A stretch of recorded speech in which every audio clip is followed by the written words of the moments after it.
Good evening, good evening, good evening. Um, Hope everybody had a great day. Y'all see the title. This is Ronnie Mingo um interaction not interaction but interview with Karen Reed. This is an interview with Karen Reed, Ron Mango and Karen Reed. Let's get it. Secret Lock has been dominating the high-end gaming chairs market for ages, especially with the title. Bada bing, bada boom. June 10th, 2022, Karen Reed is charged with murder. She is accused of allegedly killing her Boston cop boyfriend, John O'Keefe. Karen, State Police, we have a search warrant. I'm in my pajamas. I don't even have shoes on. I'm being charged with second-degree murder now? That's correct. Please step inside. She was accused of running him over, leaving him for dead in the snow outside of another Boston cop's house. Is that correct? That's correct. For the past 3 years, Karen Reed has gone through a murder trial, a second murder trial, and finally, June 18th, 2025, she is acquitted of murder. Is that correct? That's correct. 003, not guilty.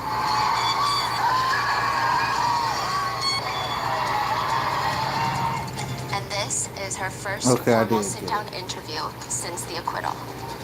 Welcome to Rotten Mango, Karen. Hi, Stephanie.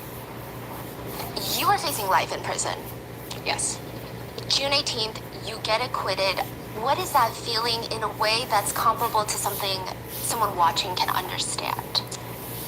It's probably the opposite of what someone watching would assume I felt. I am still not quite living in an acquittal world.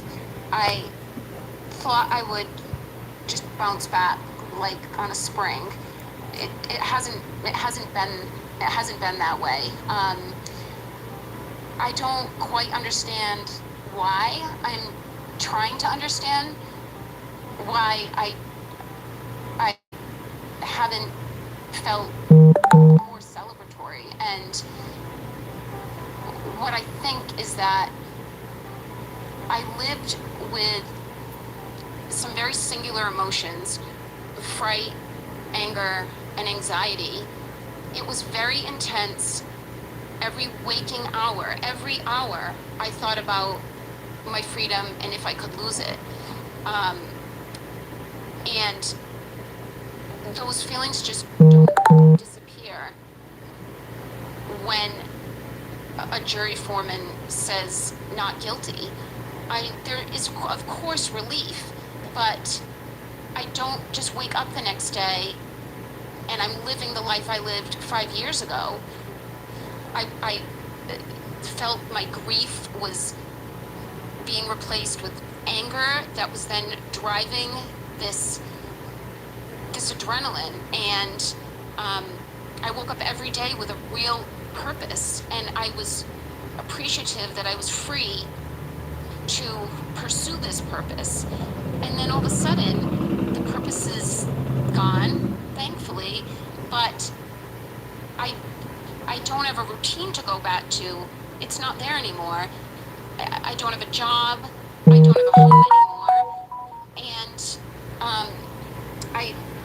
I'm just kind of in no man's land. And I still have moments every day, very brief, like a nanosecond, where I think of something.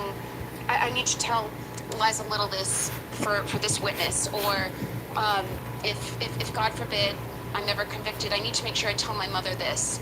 Or it's over, the feeling, as soon as it starts, but there's definitely some synapses in my head that are still thinking trial hasn't happened yet. It's like when you get ready for the holidays and then you think, wait a minute, did Christmas already happen? It was all this anticipation, and then it's over in a couple hours and you unwrap presents, and it feels like that. Like I have to ask myself, wait a minute, it's over, right? It happened. I don't need to worry about this anymore. But there's this big void in my body and in my mind that, and physically, and what I was doing every day that I don't quite know how to fill. I just feel like a fish out of water. It's weird. I mean, that was something I was gonna ask. It's been like 6+ months since the acquittal. Obviously, you don't want to go back to trial, but every day you have to get dressed. You have a mission. There's urgency. Was there like a wave of emotions that hit you after the acquittal that maybe you were suppressing during the trial? The acquittal feels like 3 years ago. When you say 6 months, it's like, oh my Yeah. God, has it only been 6 months? I already feel like it's been many seasons and many things since then. I've had such an amazing network of support, more than anyone could ever ask for in this circumstance. Emotionally, when I needed to let things out, I had people around me that I could lean on. It was more physically that I didn't have physical appetite. I didn't have the physical energy I had during trial. I've felt just kind of lackluster and just relaxed, but not this drive. Like, I feel like I've lost some of this drive, and it feels like it was just a prolonged response to what the government did to me. That I've had these endorphins pushing me, getting me out of bed, keeping me up, working on witness prep during trial and motions in between trials, and then it just shuts off. It was like this supply I had that never ended for 4 years, and now it's gone. So I feel physically I'm paying for it now. Like I've got to relearn how to get a regimen and how to source energy and drive every day. Maybe, hopefully not ever like it needed to be before June 18th, but some kind of even keel. I haven't found that yet.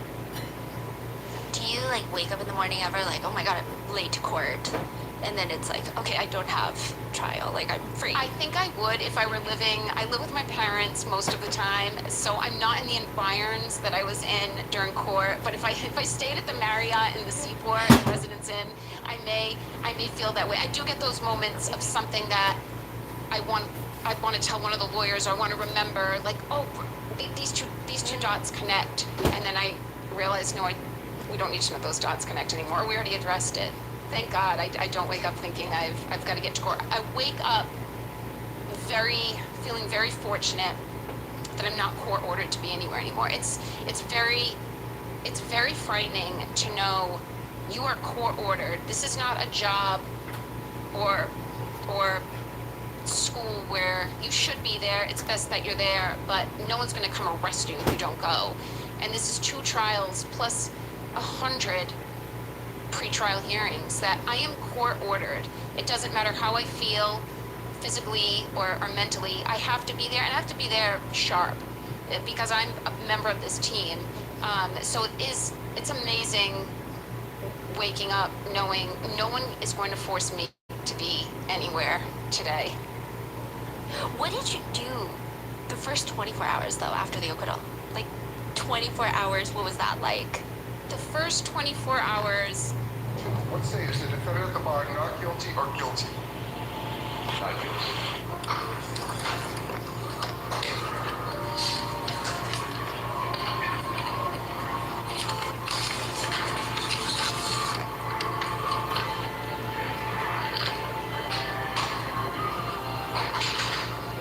Defense lawyer to be on the 1-year probation.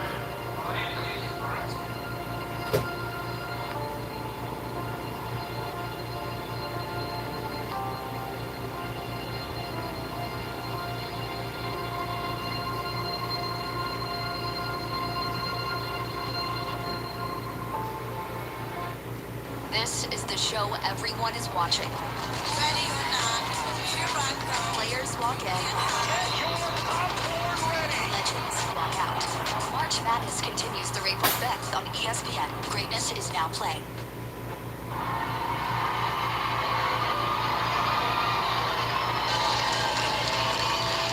Karen, what is life going to be like for you now?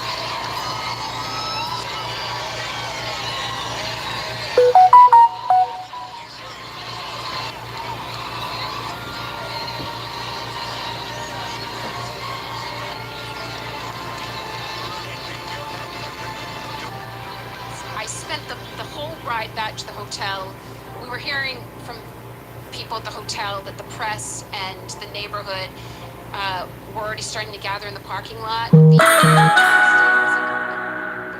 Boutique-style residence in a very lovely neighborhood in Seaport of Boston called Fort Point, and the local businesses, the restaurants. There was a residential building just across the street from us. It was almost the size of an alley, a very narrow street, and coincidentally, when I was in my 20s, I lived in that building. When we came back from the hotel, we tried to lose the press a few times, and I think we ended up going in a side alley door to the hotel. But I went to my room. David's room was below me, and I looked across the alley, and there were residents in the apartment building next door that had put congratulatory signs in their windows. Somebody put something with Yannetti's name. They must have known David, because it was only, well, I guess Alan was up in the corner as well, but it was a window directly. David was below me. It was right adjacent to David's room. But FKR or congrats Yannetti. So there were people that we had met in the neighborhood that were congregating. A restaurant nearby, I had orchestrated with them. I didn't make any plans until I was acquitted, because there was no way I was gonna set up any kind of dinner before I actually knew I was gonna need that dinner. So I called a restaurant in the Seaport. They gave us a private room. We had been there a few times during trial, and they were amazing. No one knew we were there.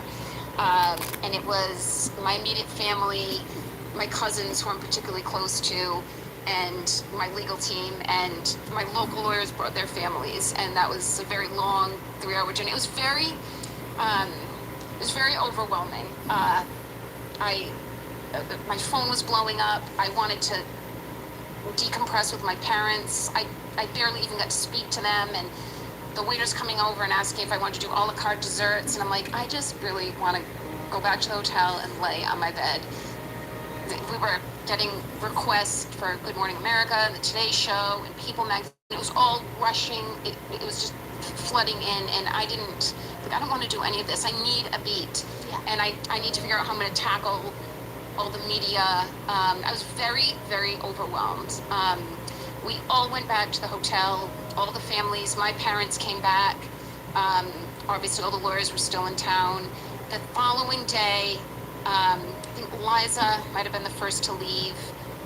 David was leaving. Bob was leaving. My parents left in the morning, and Alan and I said, I just want to have a day. He was leaving the second day, 2 days after the verdict, and we just walked around, went to our haunts that we ate at during trial, and it's like, I'm going to walk in with Alan and have a meal that I've never had with him without this albatross around my neck. I've never eaten a meal or had a bowl of chowder with any of these people as a free woman, and it was a really sunny, warm day, and I ran into someone that I used to work with at Fidelity that I hadn't seen in a long time. It was just, I felt like I was in a dream, though. I wouldn't say it was like the happiest day of my life. It still hadn't like hit me yet. It just felt surreal, and I felt sad. Like, so I'm gonna go back to the hotel, pack up my things, and then where do I go? And everyone else is going, my friends are going to travel back and go back to work, and the lawyers are going to go to other projects, and, even my parents will go back to their routine, and my siblings. And it's just, where do I go? I was not planning with 100% certainty I would be here today. It's weird to live a day that you never planned on. I never made a plan for June 19th or 20th or the 21st because I didn't want to jinx anything, and I didn't know that I'd be there. I didn't even book a dentist appointment. So it's all of a sudden now I've got nothing. And just very surreal is the best word I can think to describe it. Is it like someone just comes and like shakes your snow globe and then leaves? Yeah, and then everything just settles, and it just gets like eerily eerily quiet, like it does after a snowstorm, before the plows come through. It's just dark and silent, and it's still like feels like that. Like, it's getting. It, I'm starting to feel my way around, like defining what my life is going to be, but it's getting easier. But I do feel I've had this delayed um, this delayed reaction to the persecution, not delayed reaction to the acquittal. I'm I'm finally like um, reacting to this horrible thing that happened to me, and I had to swallow it and and roll with it, and now I'm digesting it. Like I swallowed something horrible, and it's just sat in my body, and now I'm finally breaking it down. I feel like I'm having to address things that I swept under the carpet, like emotionally. Um, it's you just body kicks into this fight or flight, and my body is very good, my mind is very good at kicking into fight. I work very well under stress and pressure, and it got even better. That characteristic got refined during the last 4 years.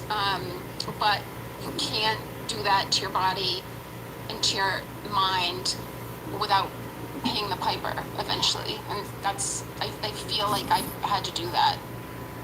Have you ever dealt with depression during the trial, even now? No, I've never really dealt with it ever. I don't know if it's depression or if it's like PTSD. But no, I didn't feel. I was angry most of the time, angry, and I felt very lucky that it's a disservice to the people around me who are the most amazing people anyone could ask for.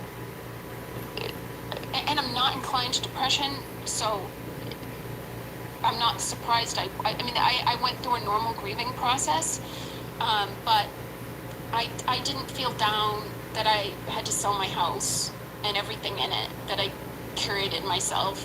I felt, and I had a conversation with Alan that don't look at it as, the government is robbing you of this. Like they're using your taxes to prosecute you, and you're having to go through every asset and liquidate it.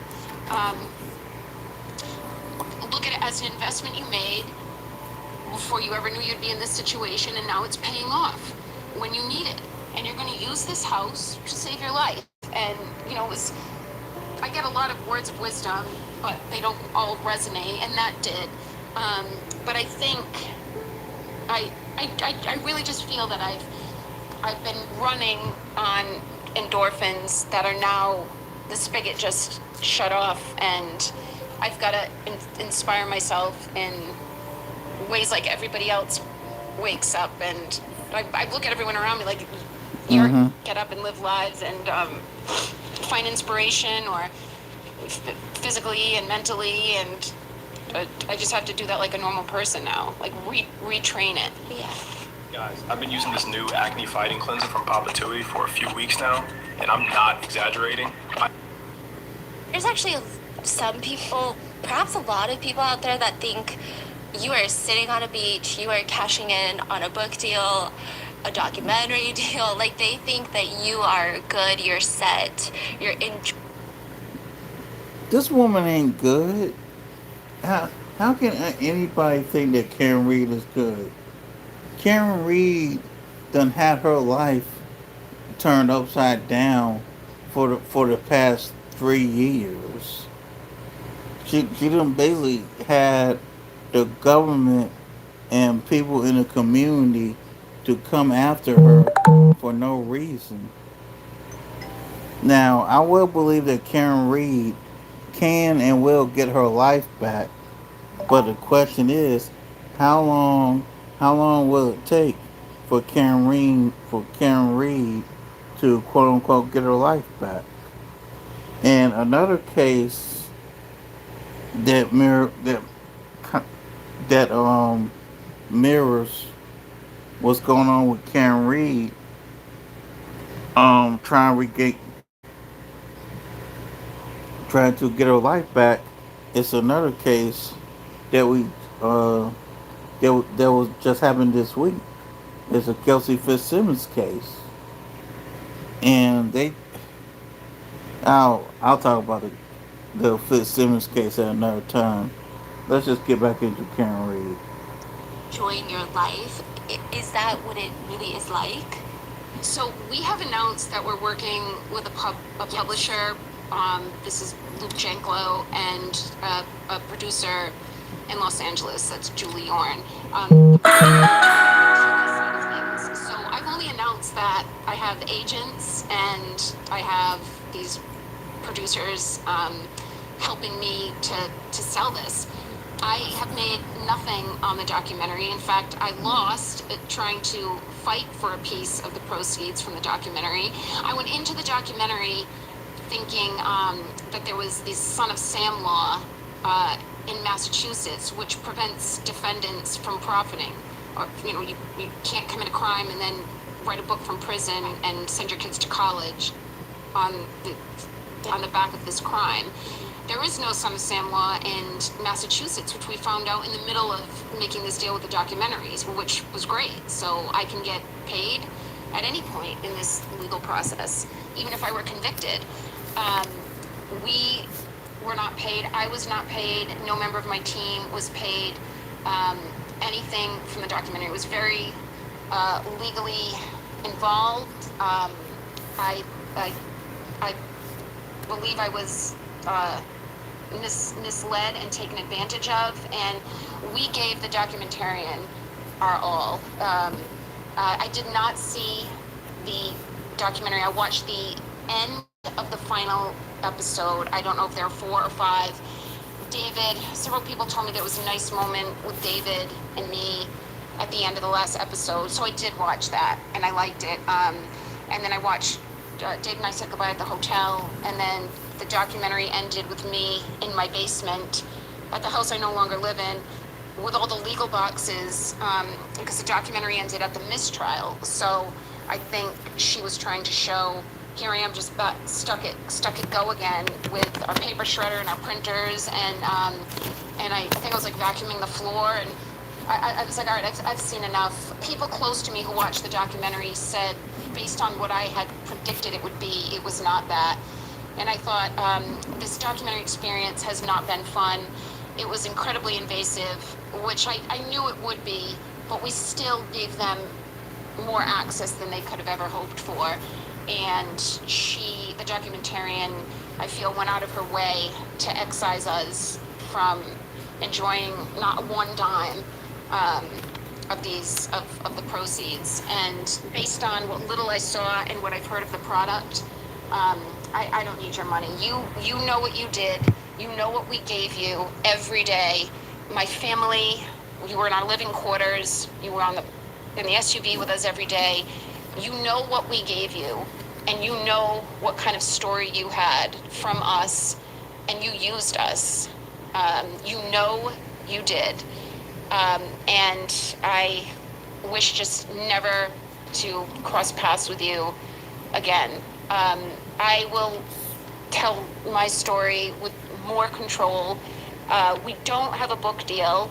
I think Alan and I will be co-authors on a book. There will be no book written by someone, even with just some creative input by me. It will be written by probably 3 people, a professional, and then Alan and I will be helping to tell the story. So I want this to be a story about corruption. I want to have some impact on the state where I've lived most of my life and where my family's from and where we battled this. I want to make an impact on what people think about politics, about the government, about the dangers of a one-party political system, which is what Massachusetts is. It's not about liberal or conservative. It's about being one party from the founding of that government with no competition, no checks and balances. It becomes almost anarchy, like it is now. We've got a district attorney who has a war chest despite not having any opposition. It's dangerous, and I believe that is why I got where I was and why I got into this position, and why until it changes, there will be other Karen Reeds. You may not hear about them. These stories, Sandra Birchmore, it's getting exposed. Other people are exposing it as well. That's what this story will be. Okay. And if I have to write it myself, then I'll write it myself. Even on that note, I do feel like I've heard a lot about you. I've heard a lot of clips of you. I've watched the whole documentary series, Body in the Snow, and I feel like you're very different from that. You know, the way that you're presented in the documentary and then versus like when you walked in. I've gotten very good, and I was not good at this in my prior life. I've gotten very good at controlling what I let upset me, because so much has been taken from my control with the judge, with the district attorney, with the state police.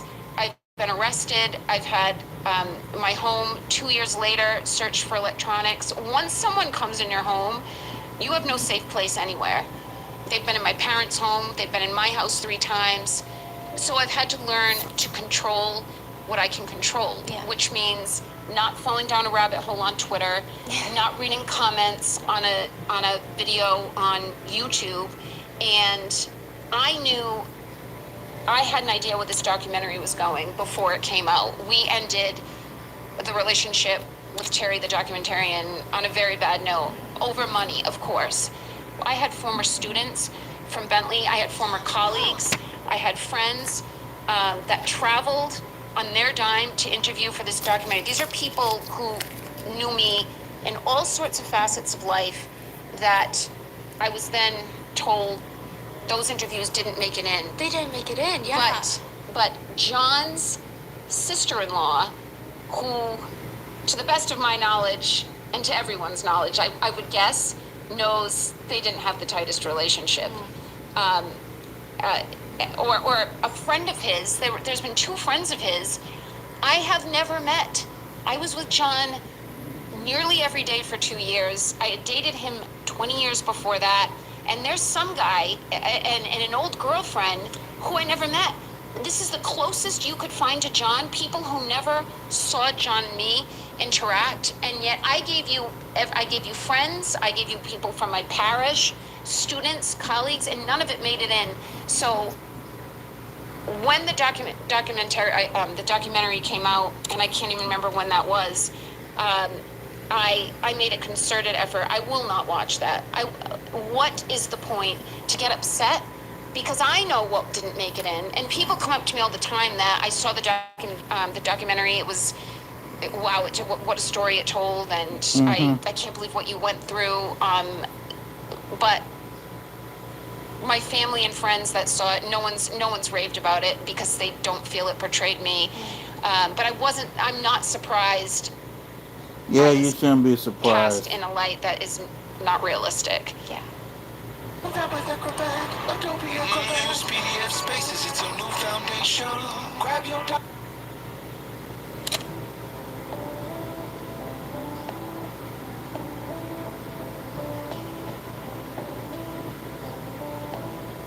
This is still putting up a disclaimer, which, let me pause it, which during this time period, she still was dealing with civil lawsuits. And this interview was 2 months ago, and she actually was in a civil suit with John O'Keefe's family. I want to say sometime last month, but I'm not sure when last month. But last month, she was in court with John O'Keefe's family.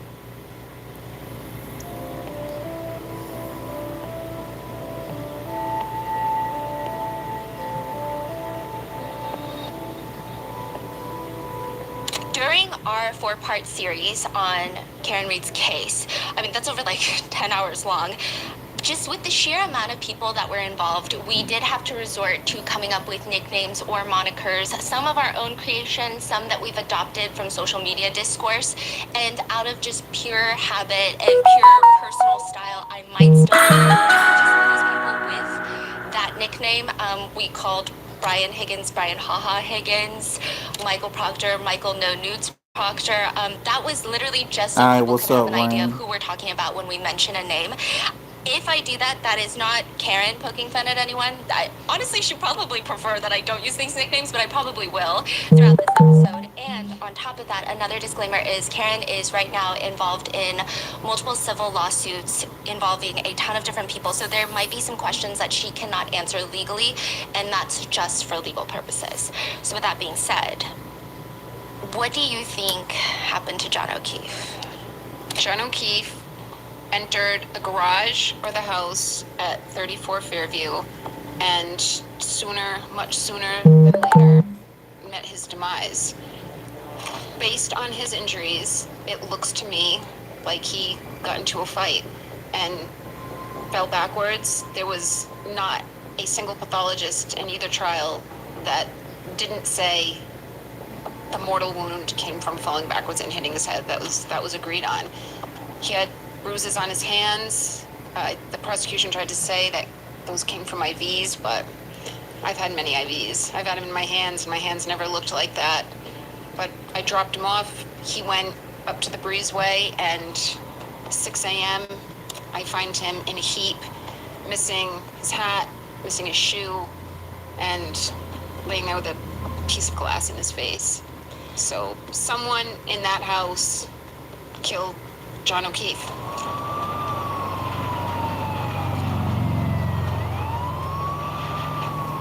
The Alberts have stated that they were asleep. And there's footage of you. There's body cam footage of you, like, screaming, dash cam footage. How loud were you screaming? Because there's all these comments about, oh, the wind, the blizzard.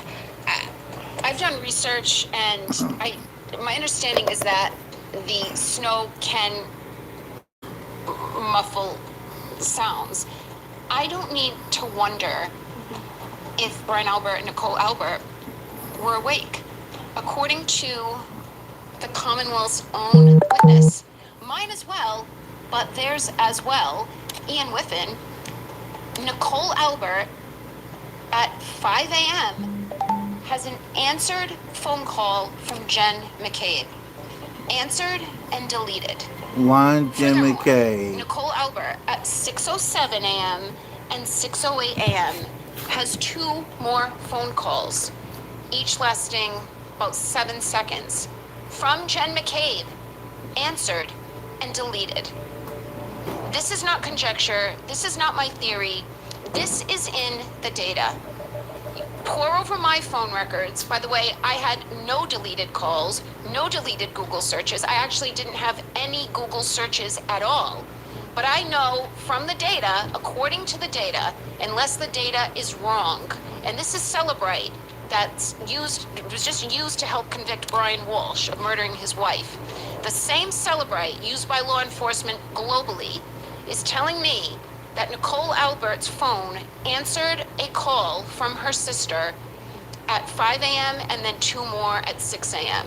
So that would lead me to assume that Nicole Albert was awake.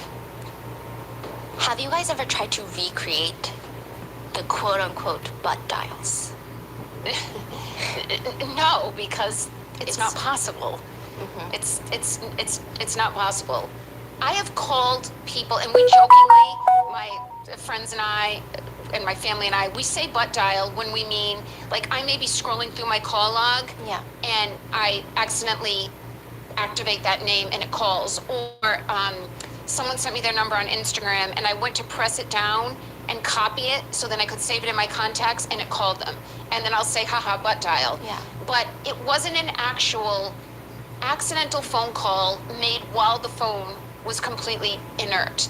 That's what they're saying butt dials are. Even if you're able to inadvertently make a phone call, they're all doing it in the middle of the night. All of them. Higgins is saying he made a butt dial. Brian Albert is saying it was a butt dial. Well, it's kind of like a butt dial.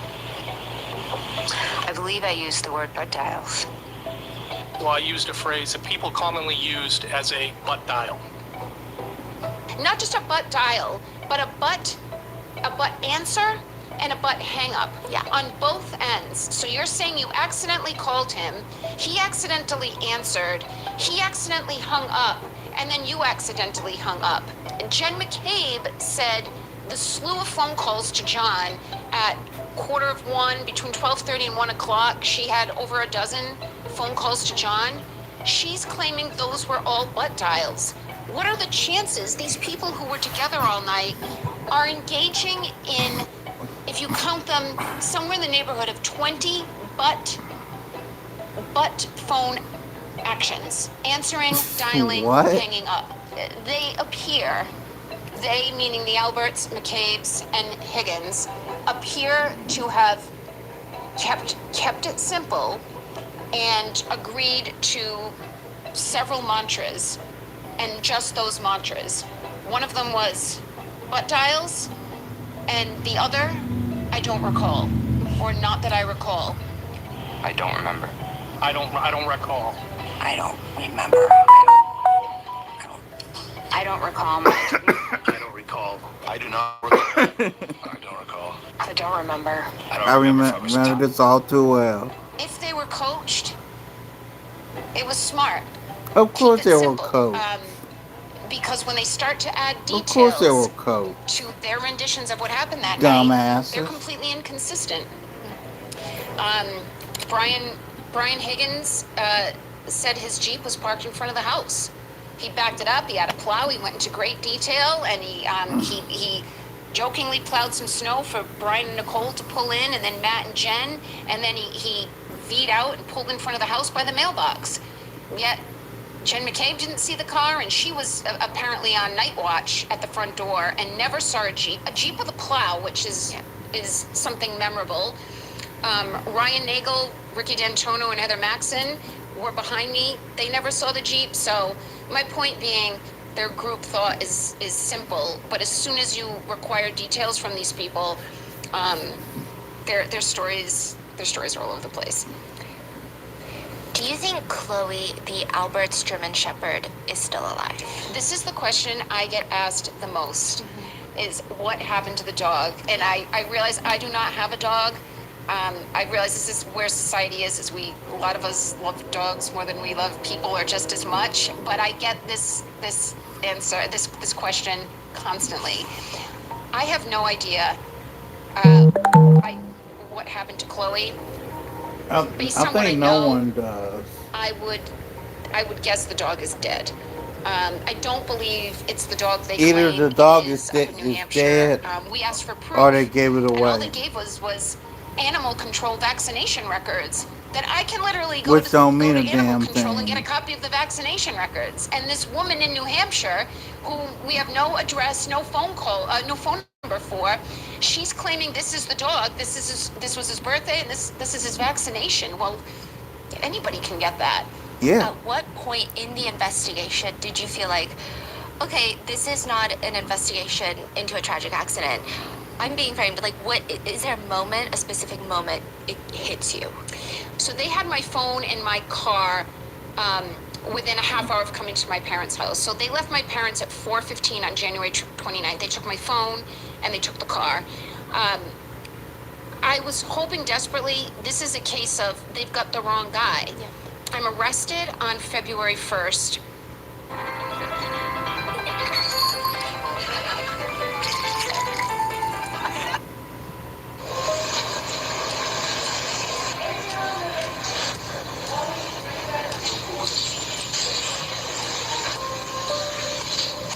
I spend the night in a holding cell, and then I'm arraigned the next morning.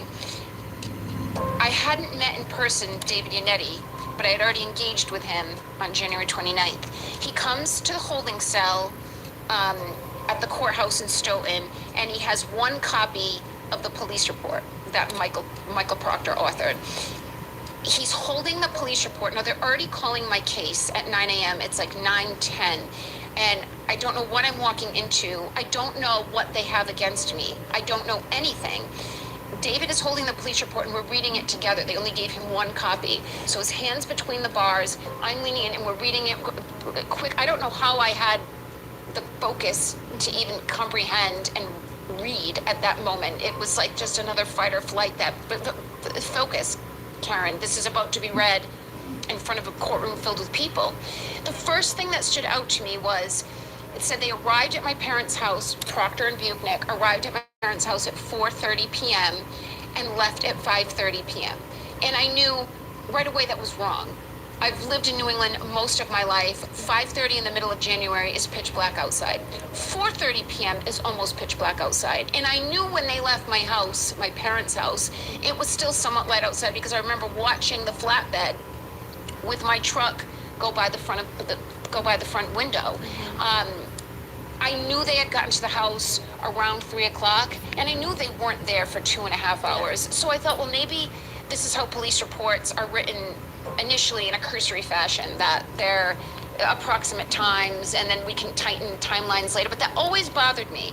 And then every affidavit that was accompanying every seizure of evidence after that kept saying the same thing, that on January 29th, we went to the house in Dighton at 4:30, we left at 5:30. So that was the first time I thought, all right, we're dealing with very sloppy, imprecise police. That was my first inkling that this isn't completely ticked and tied. After I was released from the arraignment on February 2nd, that evening, David called me. David Unetti called me and said he had gotten an anonymous phone call from someone saying, you need to pay attention to who lives in the house. I had not even thought about the Alberts. I not one way or the other, just that I knew that was their house and they had been with us the night before, and I had met them for the first time a week before that. So it was very early on. I've been lucky that very early on and at regular intervals since, I have been given gifts of information that helped buoy me. Yeah. I can't tell you, hearing that information from David, so of course, as soon as David says, this anonymous caller says, look at the owner of the house, start Googling Brian Albert. And it's within seconds, I find a Google video of him in a boxing ring beating people up. And he looks, I've met him, but I haven't paid much attention to him, but he sounds gruff, and he's walking into some drug bust with some kind of shield and weapons, and he looked like a tough, mean guy. Mind you, though, at this time, I didn't know John's injuries in detail. When I found him, he had a cut on his nose on his left side, and he had a cut above his right eye. He had blood coming out of his nose, and his eyes were like eggs. But I didn't know if he had broken ribs or his femur was sticking out of his body. I mean, it didn't seem to be, but I didn't know if he had internal bleeding. I didn't know until I saw the hospital photos in May how obvious it was that this body was not hit by a car or anything like a car, and this body looks like it was beaten up. So it was every couple months. So we got that tip. We didn't get much. March and April of 2022 were very tough. John was in my life so much, so thickly, and then he wasn't anymore. It was the only relationship I've had, and I've had many that, I mean, I'm 45 and I've been dating since I was a teenager, that ended with such finality. I can't call him when I'm out in Boston at 1 a.m. when the bar closes like I did when I was in my 20s. I can't miss him in a few weeks and say, just thinking of you, or can I drop by and see you? I've never been forced to deal with such finality. I've never had a death that close to me. So March and April were difficult. There just wasn't anything going on. We weren't getting any police reports. I still didn't know what they were using to charge me. And it was in May that they finally released the photos that were taken of him at the hospital, and then the autopsy with two different events. And it was very obvious to me, this is not what they're they're claiming. There's a cracked taillight on my car, and John is pristine from the neck down, with the exception of his right arm. And coupling that, and David continued to get this anonymous tip to look at Brian Albert. Coupling those together, it gave me hope that I may be able to figure out what happened. We saw the footage of the second arrest, which was probably one of the more shocking pieces of footage connected to your case. You had no idea that they were coming because you're just in short pajamas and you're begging to change before they take you in. And then eventually they mock you because you beg to change. And they're like, look at how much she cares about being on TV. Have you seen the footage? I have seen stills of it, but I've steered clear. It is very difficult for me, and I've warned my parents not to. I think my dad just watches everything, but I've warned them not to. I'm being charged with second degree murder now? That's correct. I have no idea what this is about now. It's about the same exact incident, okay? Where's the medication? Can I use the ladies' room? I understand. We're gonna get all your parents and they can come over and retrieve any item you need at once. I can't put. Hold on. What about the shoe wear? What kind of footwear do you wear? Anything, but can I? These are. I don't even have underwear. Can I put pants on? Again, your parents can come over here and retrieve anything. We'll get that medication for you and. Can I put pants on, please? Can you just step over side, please? Where are your pants? At the foot of my bed. Can I just have a pair of sheets? We'll get those. In the meantime, let's follow this trooper right here, all right? Where can I put my pants on? At the barracks. Can I put them on before I go out of my house, please? That's not part of our procedure. Once you Shouldn't come I with put pajamas? you don't have a chance to change. The barracks.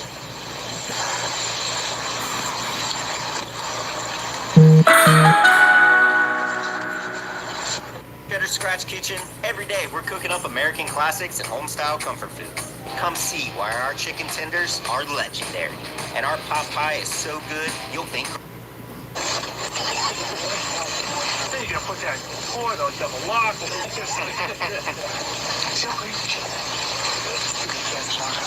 She's more concerned when she looks like some TV. I'm still recording, just so you know. Okay. I have seen the footage from my own backyard camera after I was arrested the first time, and once I started to figure out what was happening, I was frightened. I was frightened about who was on the other side, who was on the law enforcement side that is trying to pin this on me, and who killed John that could be in my backyard right now. Yeah. And then I learned about Sandra Birchmore. I did worry. I live alone. I'm like a sitting duck. Will I be hanging from a doorknob in my house? And they could easily explain it as guilt. And Central Birchmore is its own case within itself that I think I did talk about in the past on this channel. I want to say about 4 months ago, I did talk about Central Birchmore, and the Central Birchmore case within itself has a lot of issues, and a lot of players from this case are also in the Central Birchmore case. Guilt, depression over what had happened, and she just gave up. So the first 6 months of 2022 were difficult. I had not even been explained to the concept of an upcharge. My understanding was you get indicted on what you were charged for. I didn't realize that the district attorney can present anything he wants to the grand jury, and they can charge me with anything. They could have charged me with also breaking into the Alberts' house and stealing their TV set while I was parked outside. I didn't realize that, and shame on me that I didn't learn that. I was trying to learn as much as I could. During these months, I was reading a book every couple days just about the criminal justice system and defending yourself and how this works. But June 9th, I was home alone like I was most days. I would do yard work. I'd put headphones in. I'd wait for one of the lawyers to call. I had been mowing the lawn. I hadn't showered yet. I was wearing boxers, and I actually just had a tank top on. I didn't have any underwear on. And I came in from doing yard work, and I decided I was going to cook for myself. I mean, this was my catharsis. I would go outside. I tried to get sun. I did a lot of, asked my neighbors. I was out in my yard every day, just trying to sweat, at least physically tire myself out so I could sleep at night. And I was cooking. I was trying to eat well. So I was making a pot of chili. I was finishing everything up. I had music on, and all of a sudden I hear voices. And I lower the music, I go to the front door, and my windows are open, my storm door is closed, but the screen is up, and I heard a voice say, "Let's do this in the back. There's cameras out front." I had a very clear, it wasn't a Ring doorbell, it was See, now that wasn't so higher shady end as private hell. security system, but there was a very visible camera over the front door. But I also had them 360 around my whole property. So I heard that voice, "Let's do this around back. There's cameras out here." I see two cops. I couldn't make out who they were, but I could see them walking around by the garage of my property, which kind of requires you to go down into the driveway. The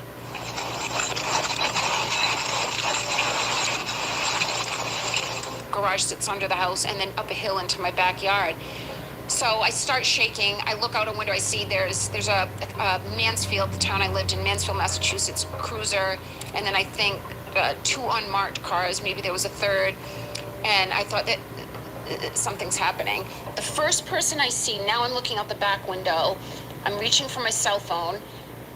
I see Michael Proctor in plain clothes, walking by himself.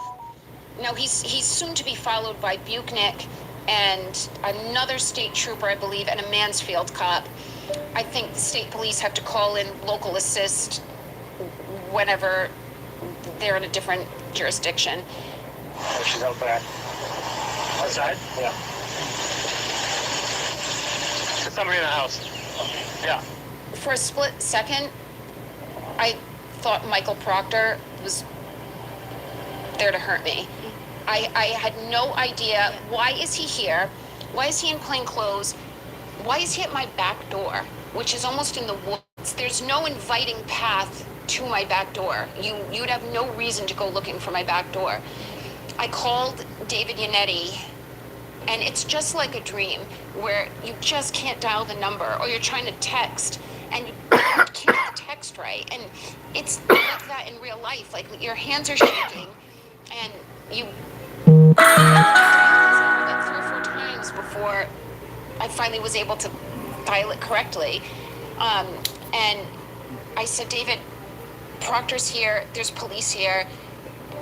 I don't know what they're doing." And I can't remember if David told me that he had just gotten a phone call that I was indicted, or if he guessed they may have just indicted you. I knew that they were close to, I was hearing through the grapevine that people were testifying. So I can't remember exactly what David said to me. I think I either called my dad. I think I called my dad, and I said, "Daddy, I think I'm getting arrested again." And my poor dad, I know that was one of the worst moments of this whole thing, because we were just completely bewildered. What now? So I take the phone. It's still dialed in. I'm connected to David. I'm in my pajamas. I don't even have shoes on. I'm being charged with second-degree murder now? That's correct. Concealed homicide and leaving the scene causes death and up one. I walk outside. One of the first things that happens, Proctor's reading me. He's reading me my rights, and he's telling me that I've been charged with murder. And Buchnick, in the middle of all this, I'm on sensory overload, but I'm trying to absorb what's going on. Buchnick takes my cell phone and goes, "I'll be taking that." And he puts the cell phone, still connected to David Yannetti, in his pocket. There is no search warrant for that phone. That is not the phone I had on January 29th. They already have that phone. So they did, for some period of time, have my replacement cell phone, and who knows what they did with it. I know when they took it, there was an active line open to David Yannetti. So I know when Buchnick took the phone, there was at least an open line. So while Proctor's reading this to me, the indictment and my rights, he's he starts pinning my arms behind my back, and I'm trying to move away from him because I still don't understand. I've done everything. I've shown up at every hearing. I'm at my house. I haven't broken the law. I haven't driven. Why am I being arrested? I did hear the word murder, so there's gears grinding in my head that something's gotten worse here. So he's trying to pin my arms and cuff me, and I'm trying to move away from him. And at the same time, I'm saying to him, now I haven't heard the tape, but my recollection is I'm saying to him, can I please have some clothes? I'm not even wearing underwear. I've had a colostomy bag at 4 different periods in my life, so leaving anywhere without pants or underwear or certain materials that I need is of the utmost embarrassment. And Proctor knows this. He said, I did see a clip of him saying she's worried because I think it was on TV. Yes. He said she's worried what she looks like for the cameras. All she can think about is the cameras. He says, you see how crazy she is. She is more concerned about how she looks on TV. This asshole. More of Proctor misrepresenting everything, including that. First of all, the only reason cameras were there is because the district attorney or the state police called cameras. I arrived at the state police barracks an hour later, and they were all there. I was escorted from the barracks the next morning for my arraignment, and they were all there, and they were all at the courthouse. So the only reason cameras are involved is because you're parading me and trying to make a case out of this. You're trying to show me looking this way like a criminal, and that's why you called the cameras in. But I should be allowed to put pants on or shoes. So Buchnick goes into my house. I see him on my own home surveillance system. He's in my house for about 10 minutes. I told him where my closet was, where the room was. I have a bunch of suits. I was a professional wearing suits and professional attire my whole career. I have a closet filled with these clothes, and I directed him to that closet. He instead goes to the barracks with a pair of flip-flops. I don't know where he found them from. My Havaianas that I wear to the beach, and ripped jeans that I had just taken off from mowing my lawn. They had holes. They didn't cover my ankles. I would never wear these jeans. The grass stains. All right, here's all our medication and shoe wear and the shoe ones. I'm gonna turn off my camera here. I can't remember if they gave me the clothes to wear that night in the cell or if he gave them to me before I went to court in the morning. A girlfriend of mine came to the barracks in the middle of the night with court clothes, with black pants, a black top, and black shoes. And they would not allow me to put those clothes on for court. So I heard her come in. I was in a cell, and she said, can I give these for Karen for the morning? And they said something to her like, we can't guarantee that, but we'll take them. They gave them to me at some point the next day. They didn't allow me to put them on. Instead, they forced me to take the bag of clothes that Buchnick had secured, which was ripped jeans and flip-flops. What is he doing? I had tickets to the music festival, but I can't go now. So I told him if he ate a 15-pound burger, I'd sell it to him for 10% off. So 20%. Why don't you just use Gov?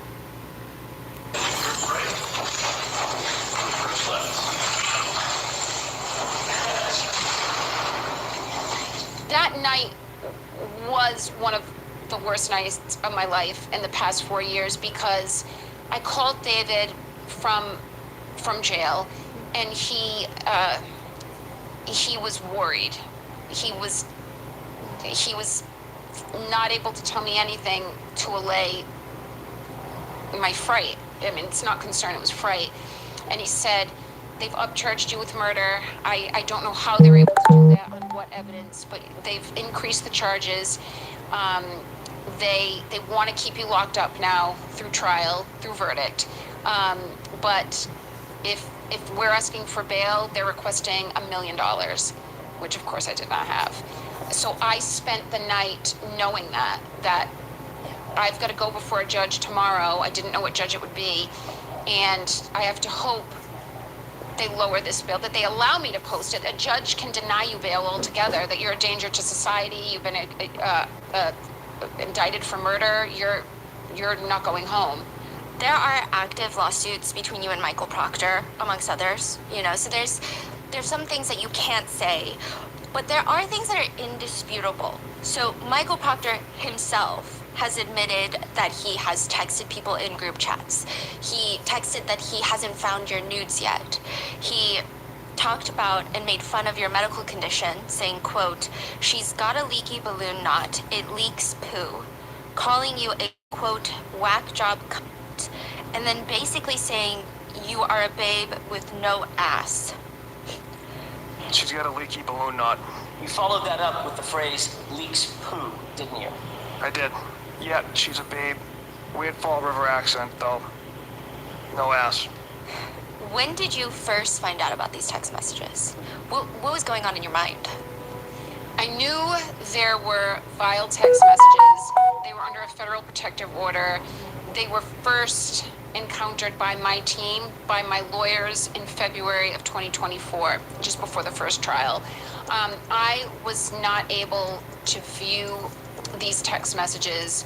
I just knew the generals, that they existed, and I knew they were involved in the cross-examination prep, which I was very involved in. To have him, Michael Proctor himself, on the stand reading out what he sent, what's going on in your mind?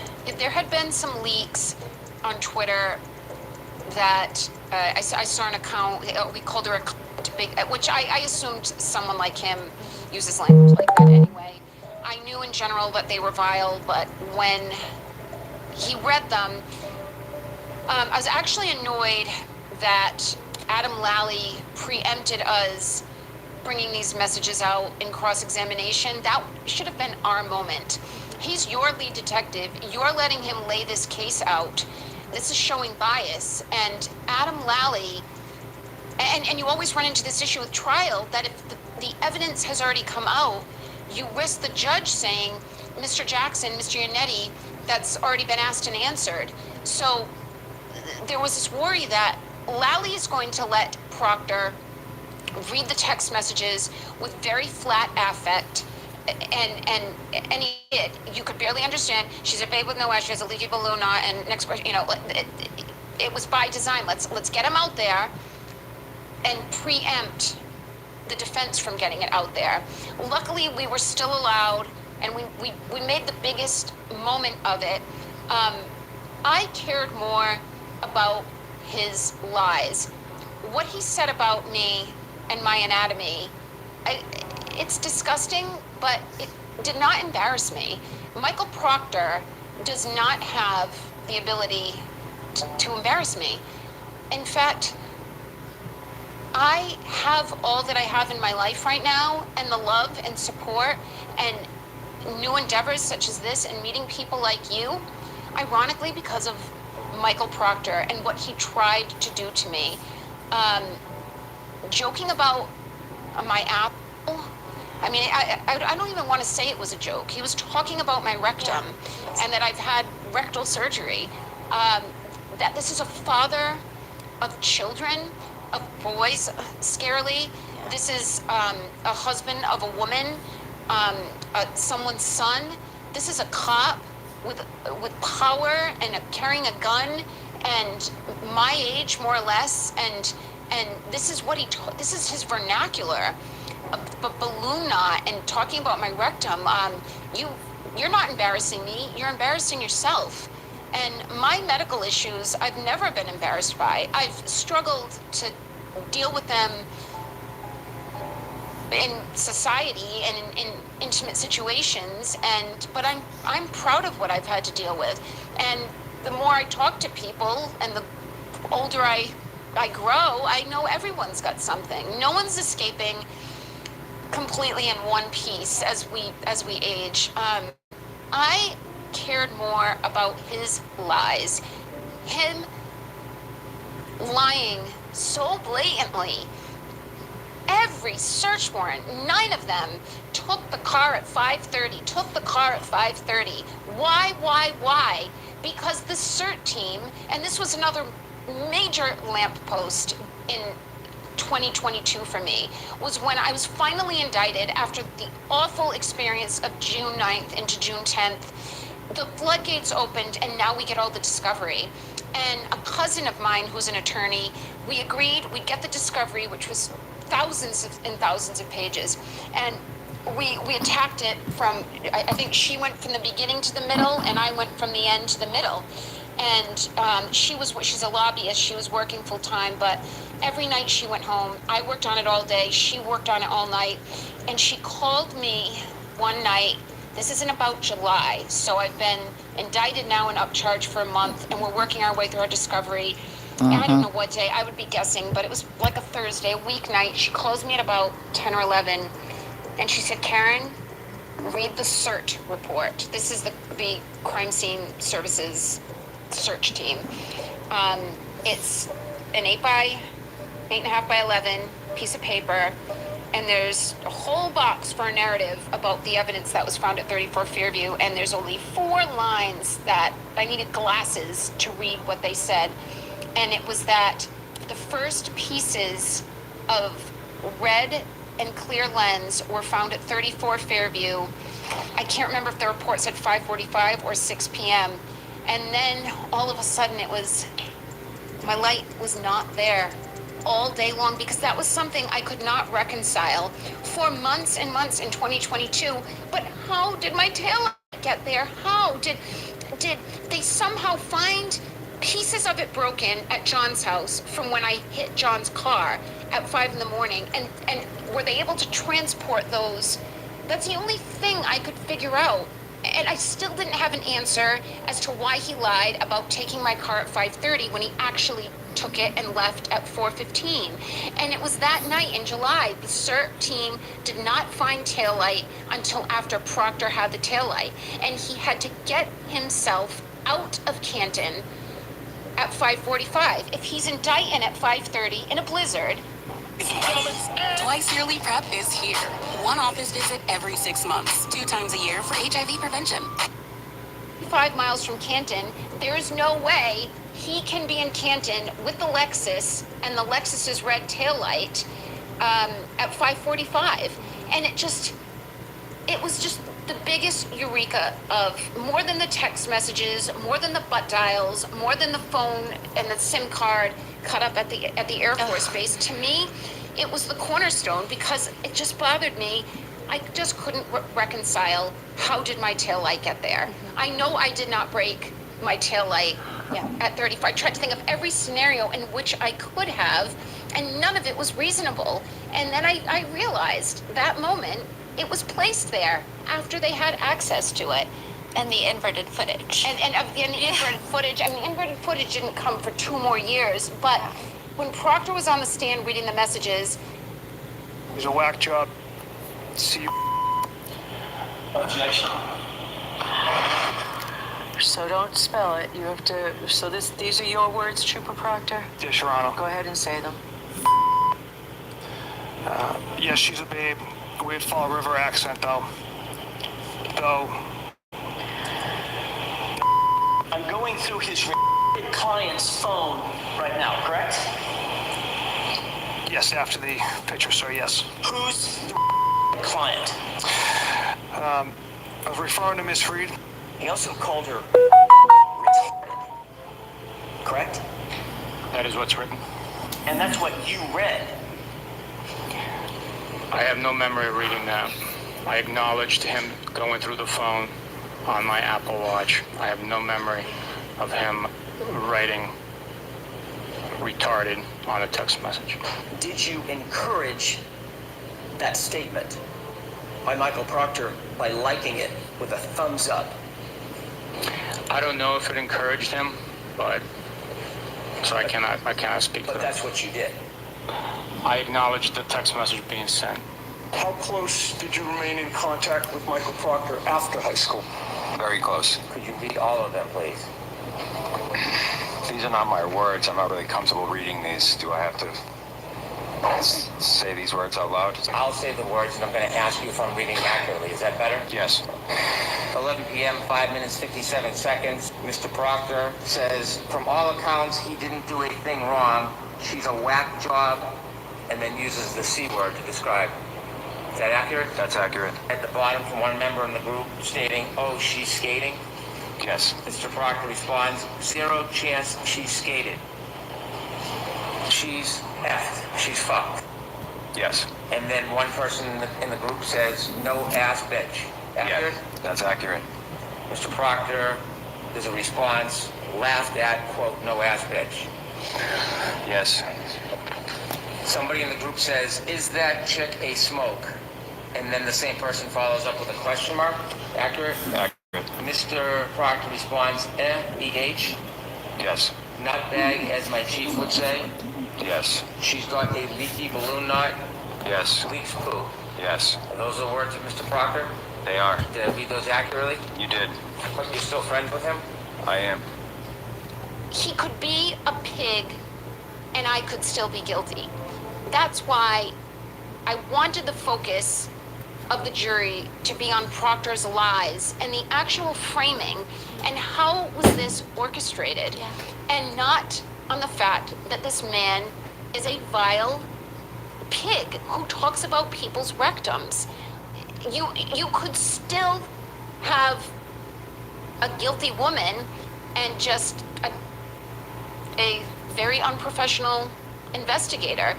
I cared much more about the lies that enabled him to pull off what he pulled off.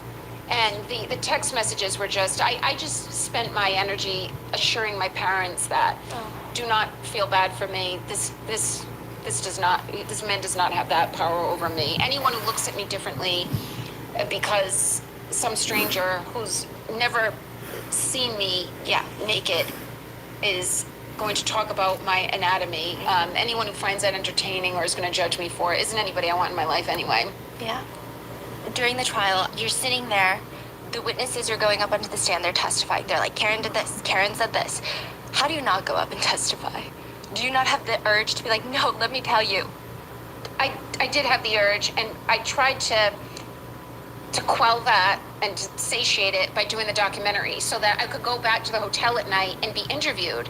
The judge was appearing to be so much more lenient with her rulings with the prosecution than she was with us. I mean, we had to fight for everything.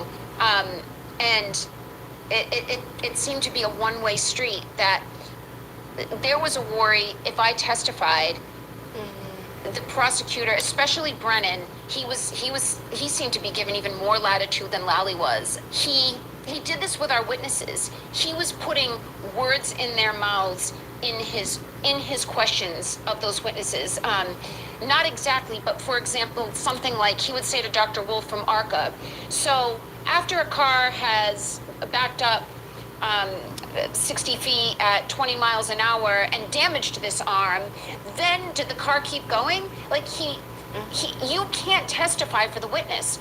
Wolf has to agree that that car, I can't remember the numbers anymore. I used to know them with precision and now I don't, but he would ask a question and insert the answer he wanted, which he shouldn't be allowed to do, but he was. So there was real risk. Same with risks putting Proctor on the stand, that we're not playing by the same rules, that Brennan was just so unethical in his questioning. I was really all right. I had lived 3 years before the first trial of long hearings, battling for things. I was getting used to it at this point. I don't think the public really started paying attention outside of the local market, really started paying attention until trial, but we had hours and hours of hearings for 3 years, including 2 arrests where I was in chains, just shackled and handcuffed.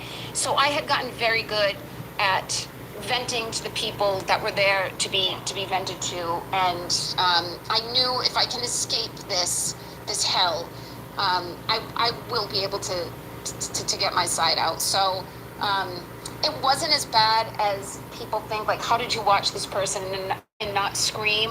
I felt very close to God. I felt my parents' presence behind me. I had my lawyers who became like family, all of them, to me. And I knew they were frustrated on my behalf. And I knew the public, especially by the second trial, the public knew what was happening, that, Karen, this isn't your scourge. This is not your cross alone. Everybody... Folks, if you're traveling today, chances are you're listening to this at the airport, in the TSA line. Behind you and around you is carrying it. Do not let it eat at you. Do not let that person control you. They were all so repetitive and so like one another. Like, I don't recall, and it was the defendant. And I wish I'd known. I wish I had got outside. And it wasn't laughable. It was very serious, but it was very predictable. And I hope it was transparent to the jury, and apparently it was to both juries, because I was acquitted both times. Did you get a vibe that Auntie Bev did not like you?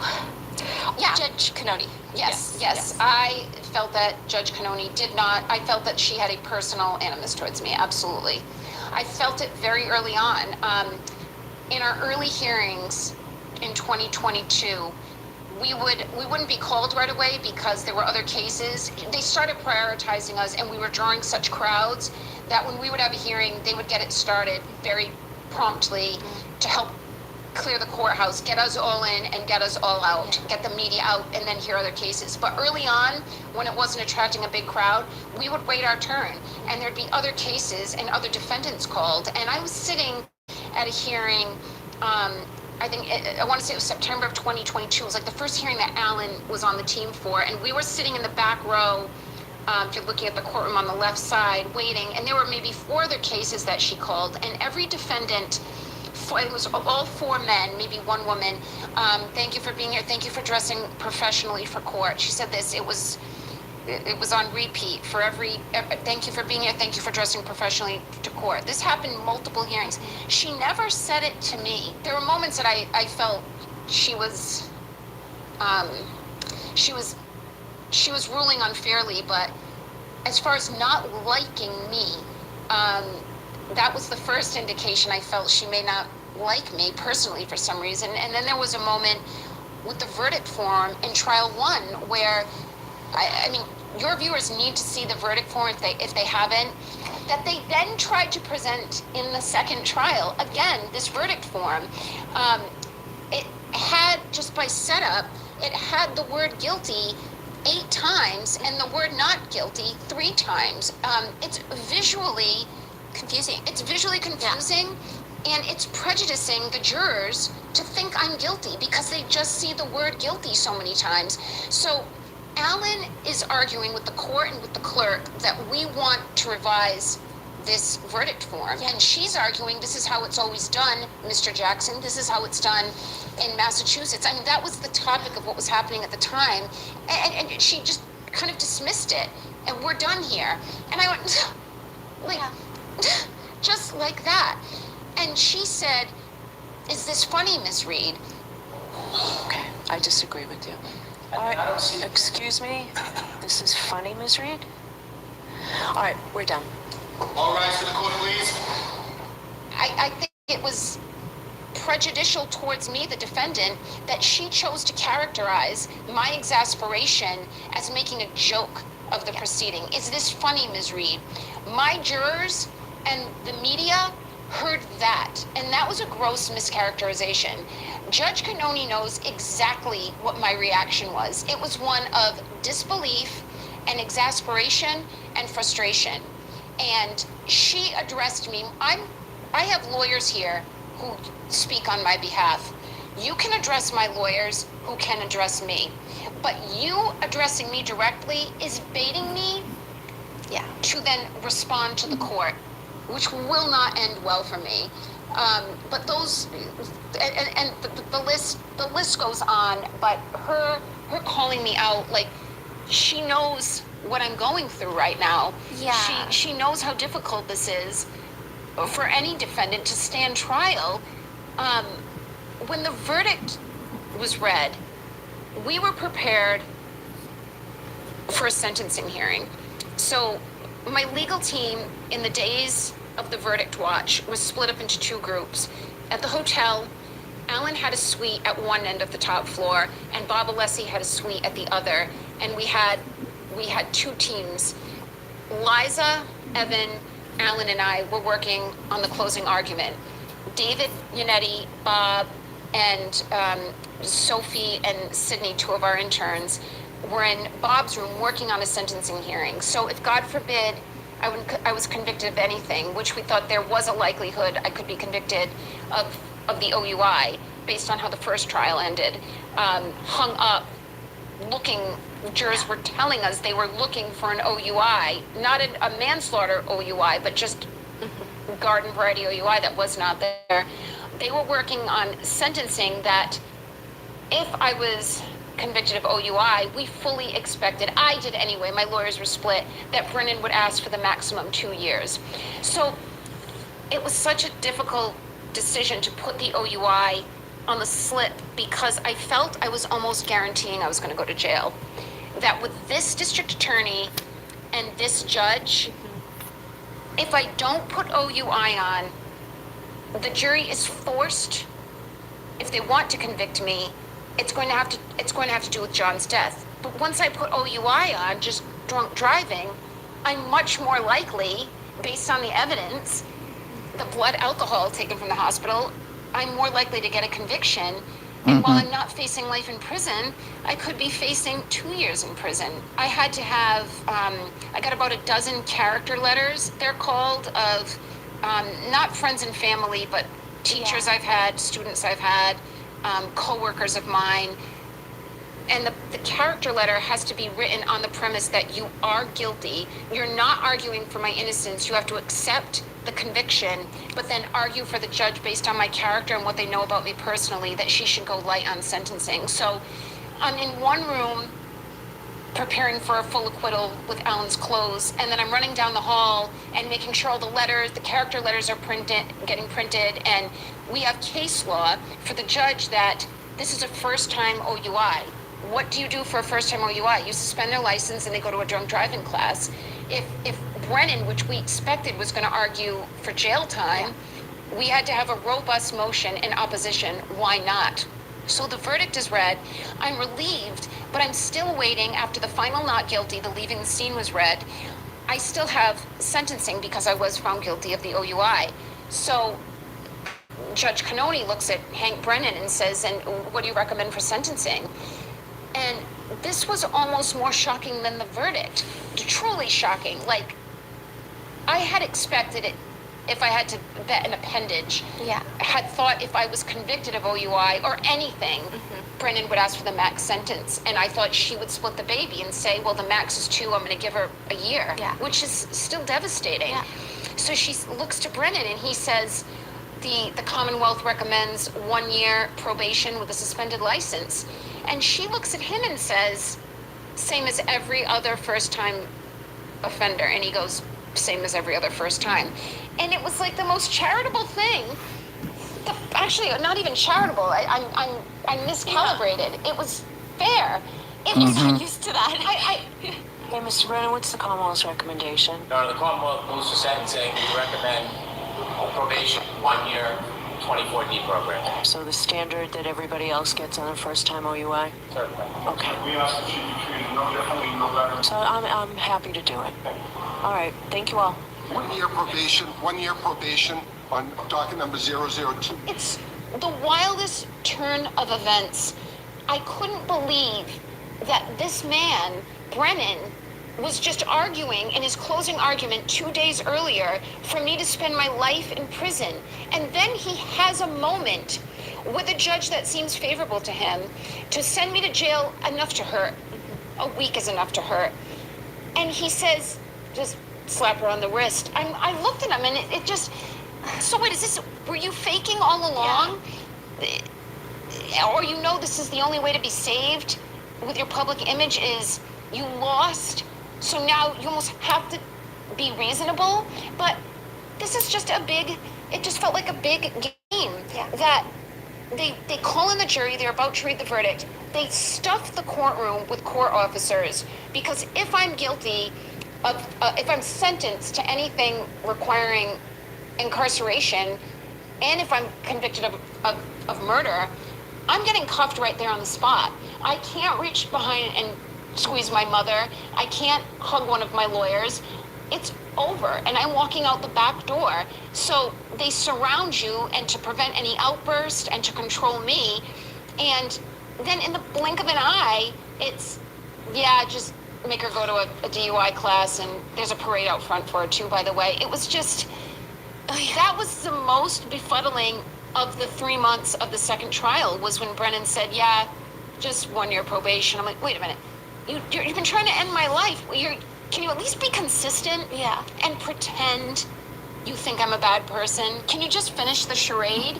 And even with the judge, So the standard that everybody else gets on a first time OUI? Okay. it was same as every other, like, I haven't felt same as every other defendant at all in this courthouse. That I was still in shock at that I was convicted of the OUI and that Brennan didn't argue, and all that work we did, of course, because we were prepared, we didn't need it, thank God. But that was one of the more shocking events of the second trial for me.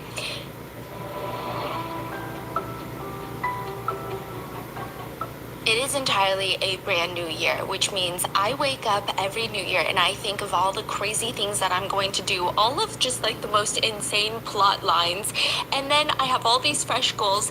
But sometimes I do feel like these New Year's resolutions, they sound and look better in your head. We're already a few weeks in, and when you actually start getting around to these goals, starting something completely new can feel very risky. As we dive into the year ahead, I think that staying safe out there matters more than ever. But if you do happen to end up in a bad situation, that's where Morgan & Morgan comes in. Morgan & Morgan is America's largest law firm with over 30... This is the show everyone is watching. Players walk in. Legends walk out. March Madness continues through April 5th on ESPN. Greatness is now playing. Hypothetical question. If you could put at least 2 people involved in your case, inject them with truth serum, compel them to tell the truth, which 2 people would you choose? Michael Proctor and Brian Albert. What would you hypothetically want to know or ask? The truth. About that night, about everything? The night, the months. I have a pretty good guess of how things. I've seen these men, they were on tape, sparring and shadowboxing just minutes before.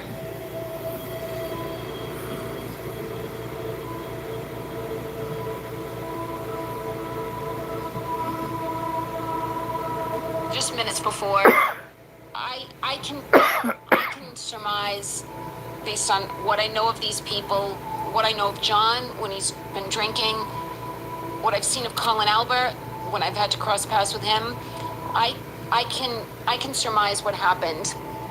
I'm more curious about whom they had to enlist in other events that unfolded over the following months as we made headway, probably much to their disbelief. Have you run into them since the trial? Any of them?